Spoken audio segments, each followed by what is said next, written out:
À 14h30, l'hymne européen résonne dans le phare de Tournefeuille qui est devenu, le temps d'une journée, le Parlement de Strasbourg. Les élèves de 28 classes de la ville découvrent, grâce à ce projet, le fonctionnement de cette institution complexe. J'ai bien été intéressé par ce projet parce que ça nous a permis de travailler un peu sur l'Europe, de voir plus ce que c'était, parce qu'on en entendait beaucoup parler, on ne savait pas vraiment ce que c'était. Sur les députés aussi, sur à quoi ils servaient, pourquoi on les élisait. Ces 28 classes représentent chacune un pays de l'Union européenne. Il y a le consul de Bulgarie qui est venu dans notre classe et donc il nous a présenté le pays de la Bulgarie.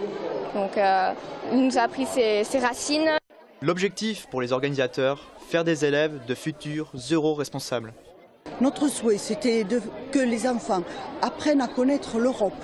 Dans l'école de la République, on essaye d'être le plus neutre possible pour que les enfants la connaissent telle qu'elle doit être, en connaissent les textes, en connaissent le fonctionnement, en connaissent les institutions et après puissent être citoyens, et on les a incités à être citoyens en élisant celui ou celle qui va aller à Strasbourg.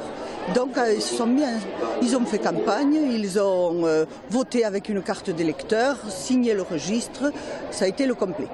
Projet de loi, débat et vote à main levée s'enchaînent au rythme des sujets. Éducation, affaires étrangères, droits des femmes, autant de thèmes abordés comme dans une vraie séance au Parlement.